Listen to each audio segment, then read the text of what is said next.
All right, today I have the pleasure to speak with a very interesting guy that I stumbled upon on the internet. It is Alexander. This guy is coming from Russia. So please, Alexander, we don't know each other, by the way. This is the first time we speak, so it's interesting for both to know each other. Alexander, where you come from? When we talk about Russia, we always imply or Petersburg or Moscow, but we know that Russia is kind of a big place, right?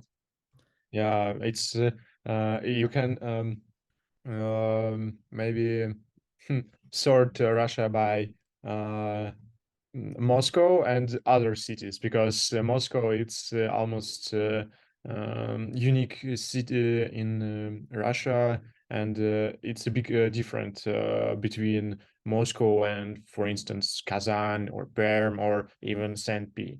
And yeah, I'm from Moscow.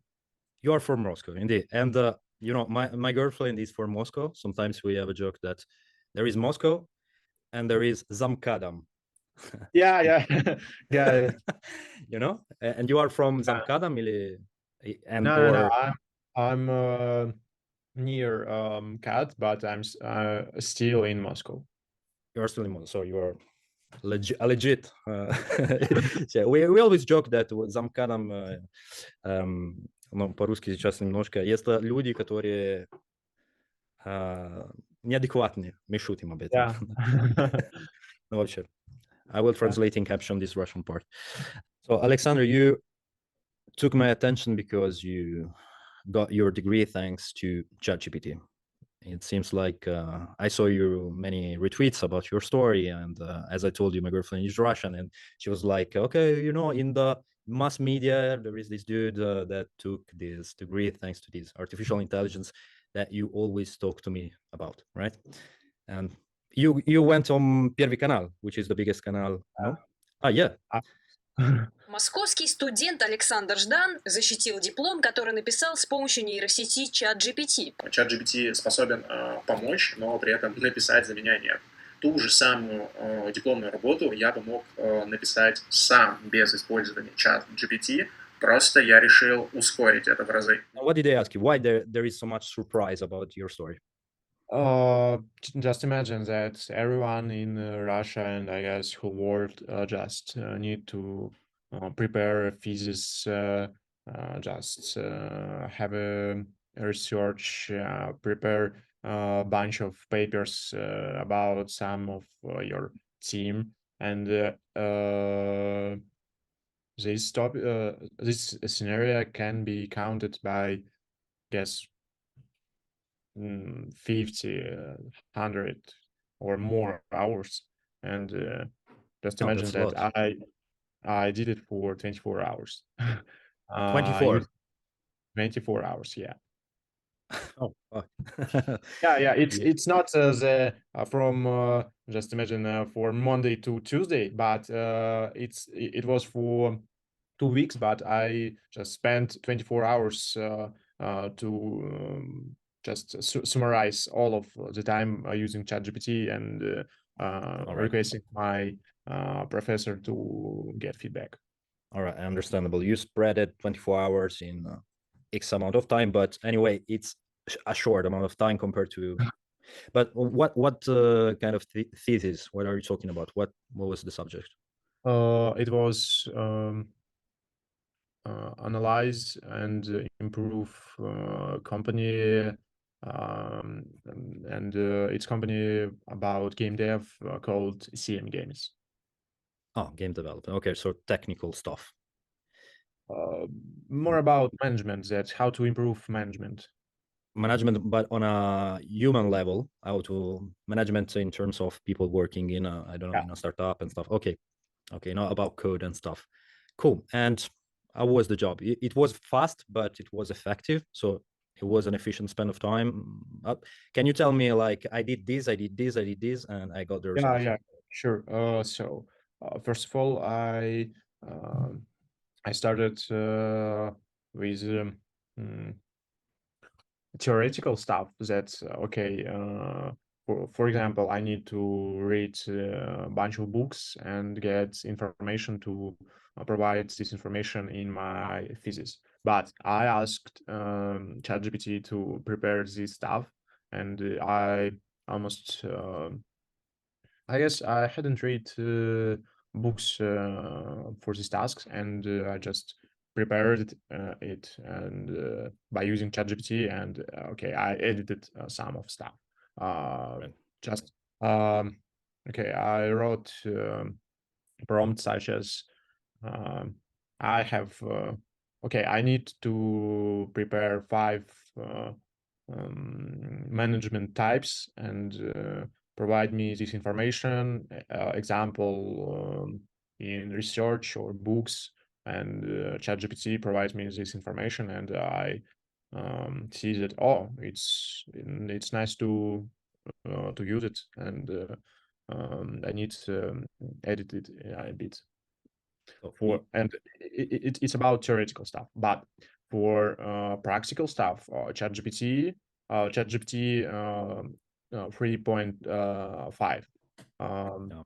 was not okay to use, because if you don't research about Google, you can't use it, and you need to prepare from some of example. And I search almost the similar thesis, and I use the example how someone just prepare it, and I understand. Okay, I need to have these things, and I asked ChatGPT to prepare um, some of practical stuff, but I change it for my current practical and job, and I use it, edit it, and prepares the whole thesis, just like this. So it's like a tool that you use to find in a faster way the responses you needed. Essentially, it's like Google on steroids. There's nothing more. Yeah, definitely. Because people has this kind of feeling that ChatGPT is kind of this super intelligent model that is able to be prompt, and it's going to give you back the amazing result, while at the end of the day it's just a probabilistic system, mathematical abstraction that is able to find the most probable world and after the other. This is rather magical. This is, I would say, surprising that with a probabilistic system we can get such remarkable responses, I guess. I don't know, the first time you used ChatGPT, what was your reaction? To me, I use today on a daily basis, but I work in code, so you can expect that for me, for software people, it's kind of indistinguishable from magic, because you can create code, but we know that this is not intelligence, because at the end of the day it's just scraping what has been done from other people, right? As you were saying, this is nothing. For example, a Facebook kind of software will never come out of ChatGPT, because he has to create from scratch. We need Zuckerberg to get the idea of Facebook, sort of, right? Creativity is something which is still maybe not in the game. Under the artificial AI, because it's more about people who can create something, and they can use ChatGPT or similar services as assistants. Assistant, yeah, that's the right word. For example, someone who doesn't have your knowledge on your management, like your thesis, cannot use ChatGPT to create your thesis, because it doesn't even have the correct words to ask for what you need to know, right? For example, you cannot be a software engineer only with ChatGPT, because you don't even have the syntax. You don't know the answer. You don't know the questions. You just don't know the thing. It's I personally perceive ChatGPT as a lever. It's like a lever that you can use to 10x maximize your productivity, but you need to have the skills, right? If you don't know stuff, ChatGPT is not going to be a tool for you. So my question is, did people perceive you like a cheater, like your roommates, your people who had your same thesis, said like, you're a cheater, you took like 1 week, I took like of my life? What is all about? It was more about they didn't expect such movement, but they was glad for me, and they just, wow, Alex, are you what did you do? And it was amazing that I just I would say tested education system in Russia and almost broke it because So it was your case was like corner case that wasn't expected. Like you shocked the system with your move, or yeah. I remember. I was talking with government about education, and it's No crazy. way. Like the minister of Yeah, education, yeah, sure. literally. But why? They understand that it's reality, as just imagine, maybe 20 or 30 years ago, someone wanted to prepare thesis, and he didn't use a library or something books, Yes, and but you he tell me just the difference, Alexandr. You tell me what is the difference between using a library, go in a place where you have some books yeah. that you can read, or you can use immediately a tool that is going to scrape all the information available made by humans and giving you the distilled knowledge that you need. What is the difference? I mean, I don't get it. Why it is considered cheating, and searching by yourself with books is not cheating? It's like common plus F in libraries that I need to get some of specific Exactly. information, and I got it in convenient way for me, and I didn't spend a lot of time to search this information. I just understand what I need to have. I asked Exactly. it, and I edit and prepare it, and it's all about time. It's all about time, maximizing productivity, Sure. right? And given your case, you had a reaction for the the government, as you say. It's not like only on Twitter. And what is the reaction you expect? It's going to be banned in the educational No, system? What no, is? um, they mm, they was no, they were happy. Is it okay? Is it For me, something? yeah, because my story is neutral. That I defend my thesis at the same rules as my group mates, and I answered all of questions from commissions, and they just realized, oh, You know he your know. stuff. You know your shit. You know. Sure. And it's more about how to connect artificial AI and education, how to understand the point of using that. You can use it or you can't use it.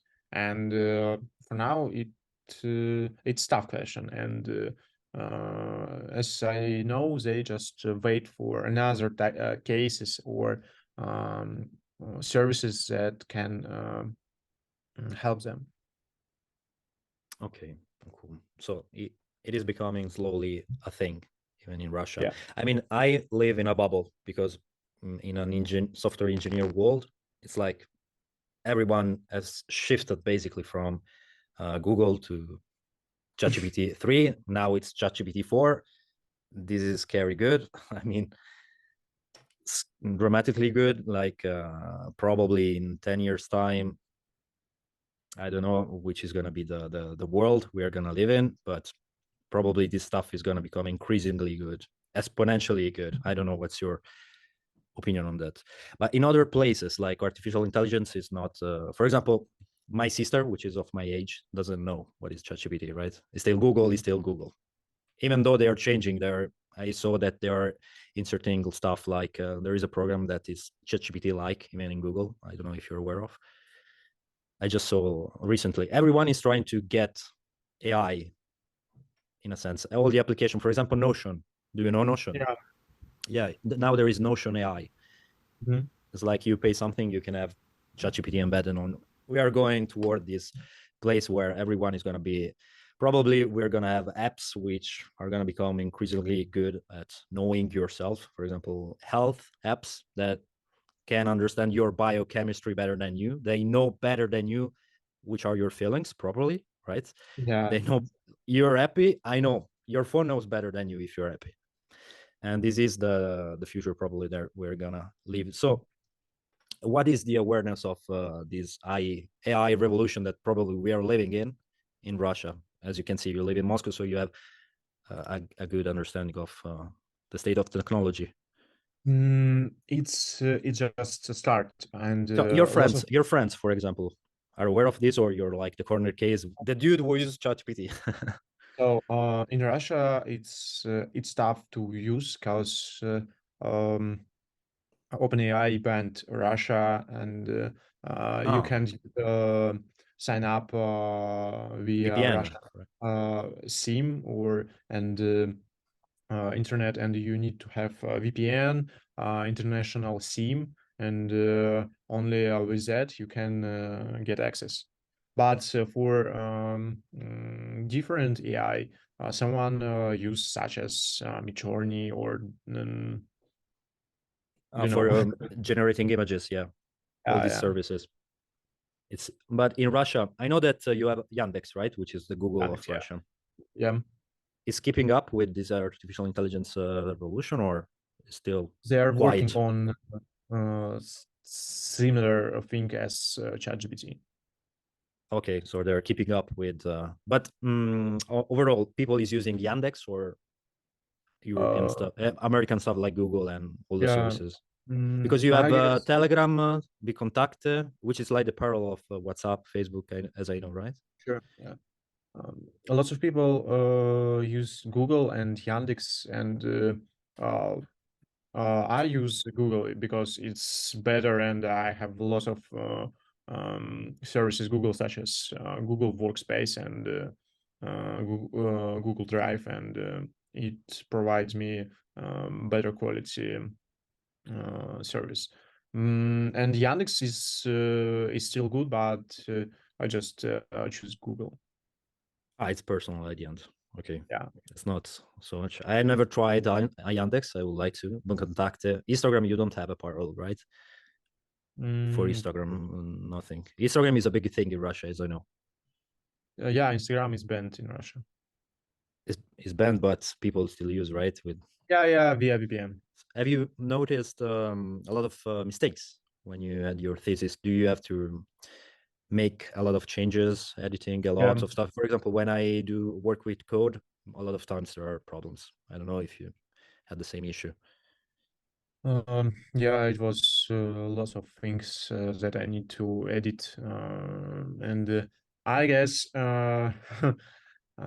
it's better to use GPT-4. Yeah, and paying because you have to pay, but 20 euro per yeah, month, but it's worth it anyway. definitely. It's best way. Was a nightmare. Many mistakes. That many? Not many, but you need to do a lot.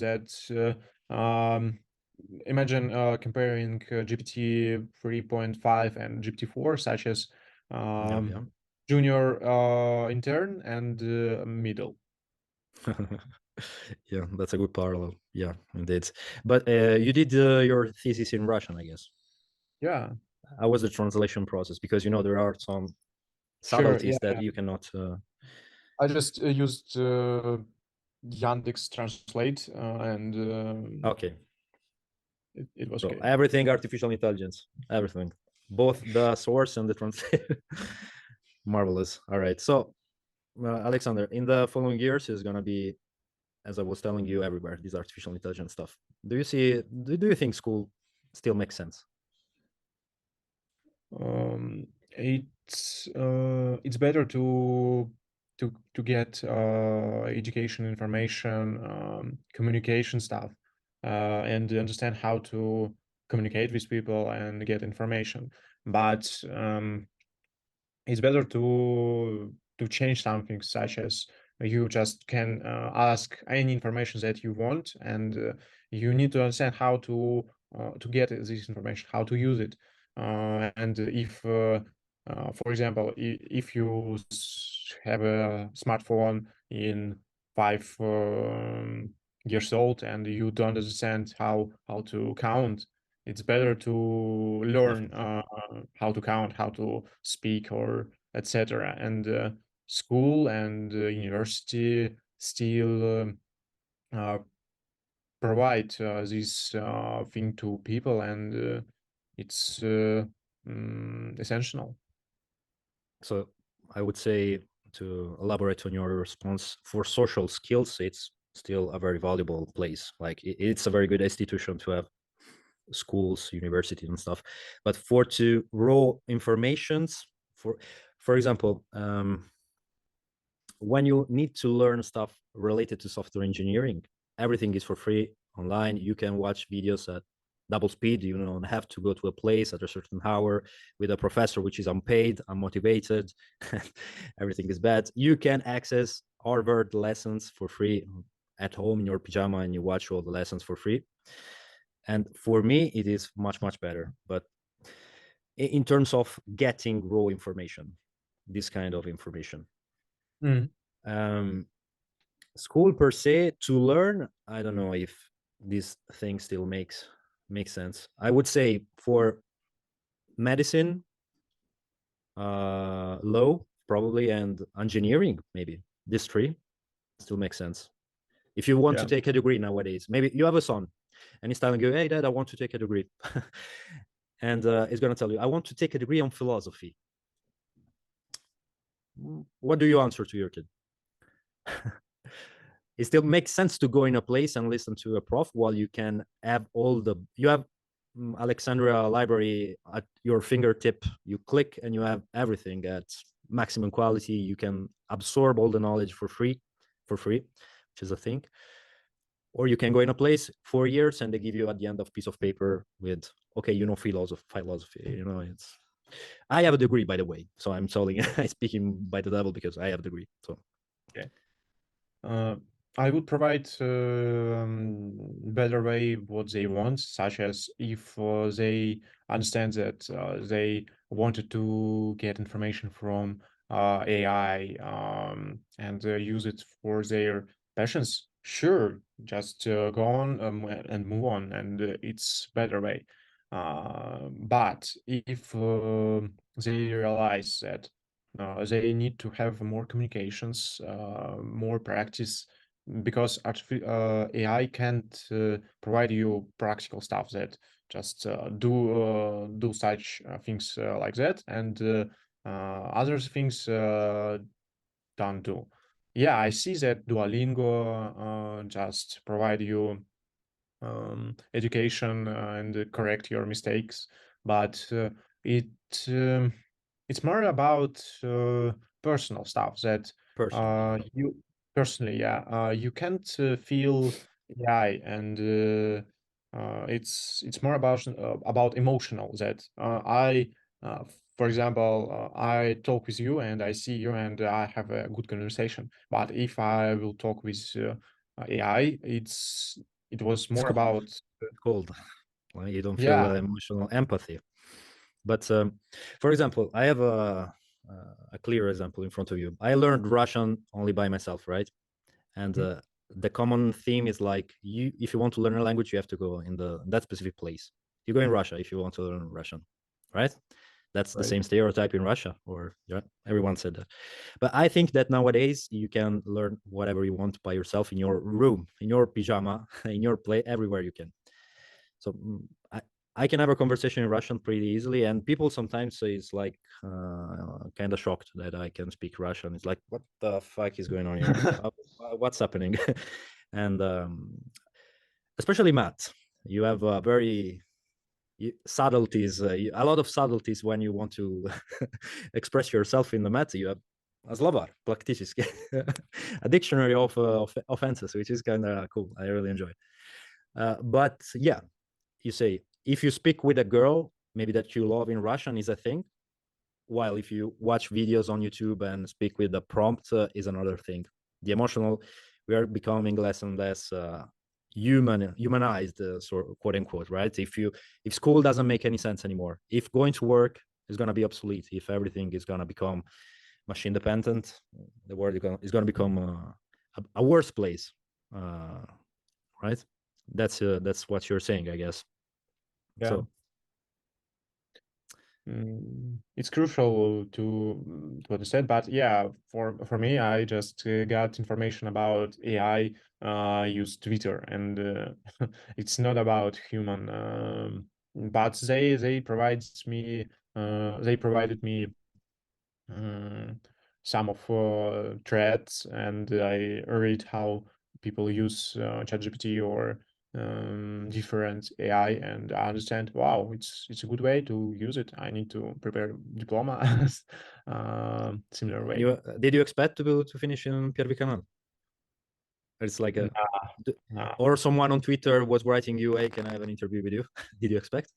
Like I me? expect that it can be viral on Twitter, but Yeah. it was viral spread of Twitter. Too viral. It became too viral. Yeah, too viral. Nice. What's your future plan? I'm gonna see you viral again on Twitter, or like you're gonna create some ChatGPT 5 by yourself?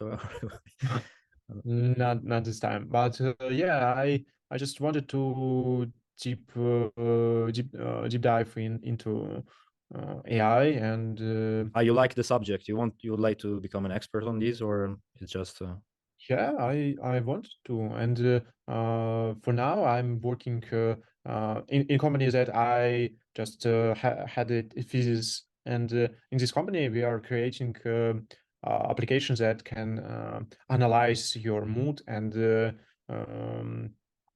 provide you mental support using AI, and it's a good app, and I want to continue. And for now, after this story, a lot of Russian companies just ask me to integrate AI in our app or something like that, and I just, wow, why not? spectacular. Right. All right. So I hope you have good fortune with your career, Alexander. And I would like to thank you just for responding to a random dude off the internet to get this interview. This is amazing. Thank you for your time. And yeah, that's it, I guess. All right. You have a good story. I hope people find it interesting, like I found. I really generally was interested to have a conversation with you. Generally, even though we are recording, but generally I like these kind of conversations. All right. Thank you. I had a good conversation too, and you're so handful. Thank you, Alexander. Enjoy. Have a good day, my friend. Bye. Thank you. Bye. Bye.